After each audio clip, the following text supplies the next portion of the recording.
Hey, you. The MISC Fortune. When you say it a little quicker, it sounds like a misfortune, which is what some folks think about this ship. It's dandy brandy brand new. It gives the previous solo salvager in the game some competition, and it's bringing something new to the table with the auto-loading cargo grids. It also drags some questions in with it. Is it a slap-together modded prospector? Is that single salvage head worth salvaging with? And what the hell's the difference between it and the Drake Mobile? I'm so glad you asked, my friend, because I was wondering the same thing. Go ahead and kick off your work boots and head out to the asteroid belts with me. Like up, sub up, and ring up like a boss.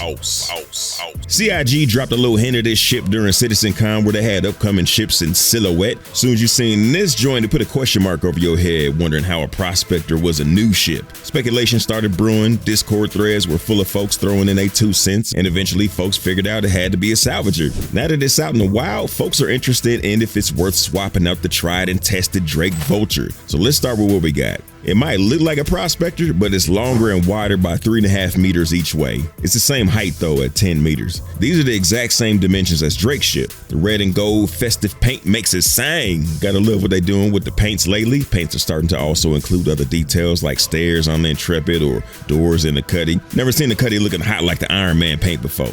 Back to the Fortune. It keeps some of the cooler details the prospector has, like the water machine, which, can we get that working? Be outstanding to pour yourself some quality H2O in Pyro where they sell old Michigan water, or the bundled up towels for deco or spills. Doesn't have that green light, which I thought made the quarters in the prospector a little more cozy like. For your convenience, the Vulture has a weapon rack that holds 2 rifles or tractor beams and 3 pistols or multi-tools. Fortune has no rifle racks, but does have a compartment for 3 pistols or multi-tools or some combination of both. The below bed storage in the MISC ship is 900K micro SCU, which is just shy of a whole SCU compared to 1 full SCU in the Vulture. Either way, more than enough room to carry all your fruit pies and AOL trial discs. If you check out the salvage interface, you see both ships hold 13 SCU in the buffer, and both print out the same tools if you didn't come equipped or you want to be a tool merchant taking advantage of folks' forgetfulness. The rear of the ship makes all the difference. A 4 SCU grid compared to 12. If you find a whale of a ship and want to break down every single thing, including the weapons, you oughta luck in a Fortune. You can barely fit size 1 guns, let alone big Moabs like the Vulture can. Fortune has a better chance of finding something interesting though. The new Salvager has a bigger quantum fuel capacity, 7/10 of an SCU bigger, and with their stock loadouts, the Fortune can fly 70 gigameters further. 70 gigameters is just under the distance from Stanton Gate to Rab Foxtrot, which isn't a place you'd probably know, but it's about halfway between Monarchs and Pyro 5, which means the Fortune can jump a long way farther out than the Vulture can before the tank go empty.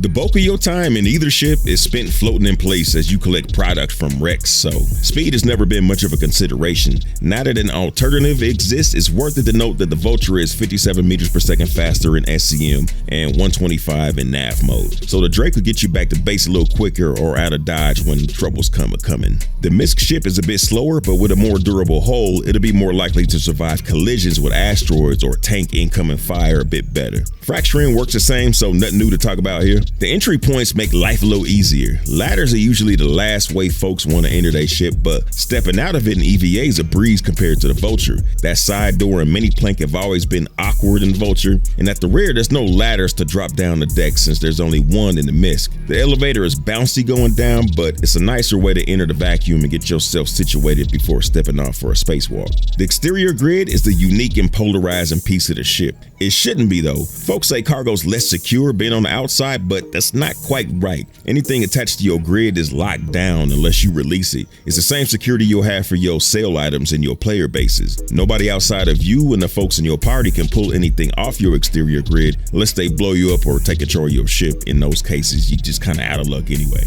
Another thing that disappointed folks is how the boxes come out. The grid's a conveyor belt, but the boxes just kinda leapfrog and magic themselves from the processor chutes instead of moving like a conveyor belt. It'd be super dope if they came out like in a commercial. I imagine that's a little easier said than done, and I know the vehicle team stays busy, but I really hope that is something that they're interested in doing.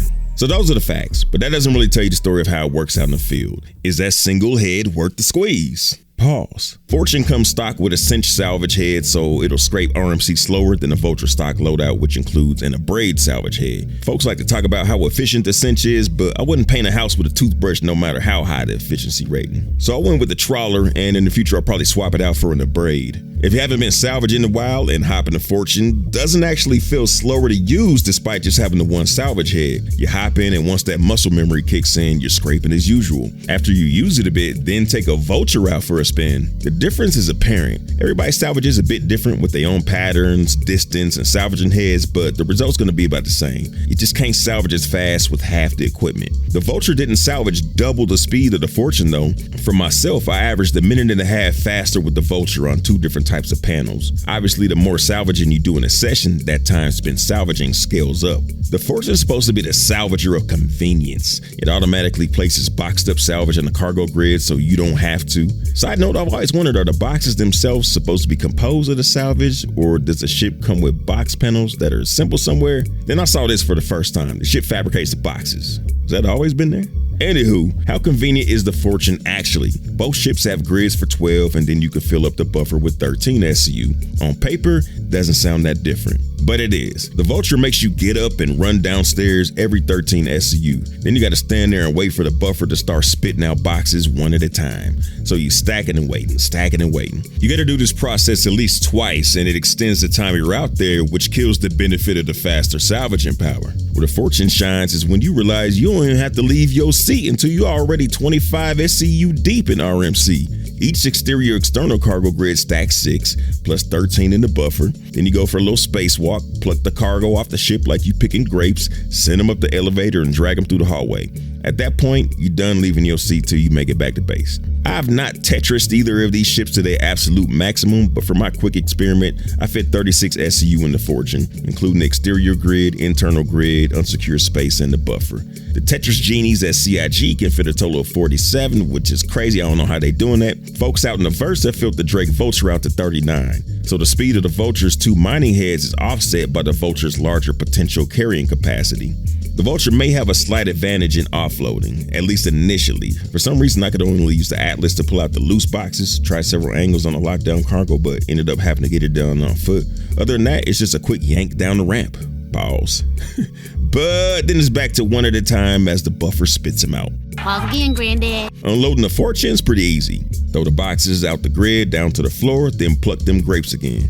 I will say that you need a little practice to get the boxes out of the rest of the interior of the ship if you decide to make use of it. Didn't want to push it to the limit, so I put a total of 9 in the interior. 34 SU with minimal off-grid stacking ain't too shabby. You stroll into the nearest TDD to exchange it for some good old Credicini. I had an extra box, so 35 sold for just under 300 grand, because like a dummy, I just went to the closest TDD instead of checking out the prices all over. Cheated myself out of almost 80 grand there. You big dummy, see what you did? Like every new thing that gets introduced, Fortune has some bugs to work out. Picking up items on the elevator cargo grid will cause you to fall through it. Also, doing that disables that grid section till you store the ship and retrieve it. Found out the hard way that the Fortune does the exact same thing in the Polaris hangar. Clips right through it. The Prospector fits, and they're the same height, so it's just a matter of them fixing it. I did run into a problem with the buffer not sending box to the exterior grids. I believe it happened in the middle of a server error, which could account for that. A mishandled box is enough to tip the whole ship over, so yeah. The view isn't as big, but I do find the Drake to be cozier. The classic MISC stainless steel feels a bit antiseptic in comparison, but that's more of a brand thing. Would be really nice if the exterior grid lifted or folded up so you can look out at space while you drink your coffee in your flannel shirt before you get on the job. Ain't that right, Giratar? What both ships needs is a purge button. Every once in a while, you might decide to fracture a ship just for the little extra monies before returning to base and calling it at night. If there's a fraction of an SCU of CM left in the buffer, you're stuck with that leftover, which prevents you from filling up that 13th box with RMC on your next venture. Only way to get rid of it right now is to go fracture some ships till it's full. A purge button would just take care of all that. At 160 USD for the Fortune versus 175 for the Drake, you have to really be into the lazy factor to go with the Fortune, which I am. The Fortune makes up for the Vulture speed by keeping you salvaging instead of down in the cargo hold waiting on boxes to come out one at a time. but I don't think most folks will factor that in and go strictly for salvage speed. The value proposition would be easier to absorb if Fortune was somewhere around 135 to 145 for seasoned veterans. Newer players might bite at 160 since they're less likely to know what they should be looking for and focus more on price. I dig it though. I just wish to salvage a little bit faster. I would love to have the lazy boys of the Fortune combined with the coziness of the Vulture interior, but combining, then they'd start losing their identity as two different brand offerings, and it's always better to have a variety of choice, which we now have in the salvaging niche for the first time, man. The Fortune's positioned perfectly as an alternative to the Vulture rather than a better or a lesser version. There's always going to be folks who are biased by brands instead of performance and solutions-oriented decision making, but for the rest of us, we now have the choice of convenience and capacity versus flight and salvaging speed. Flying with that big incredible view through the wraparound canopy had me fiending for some Star Citizen VR. Take a look-see at this vid where I went all in on what that'll be like. Big yippee-ki-yay love to the executive producer Patreons in the building. Eyes Open 2018, Lone Wolf and the Huntress. Thanks for making it do what it do. Shout out to all the fam they like dig that. Patreons, YouTube members, super chatters. Salute, fly dirty citizens.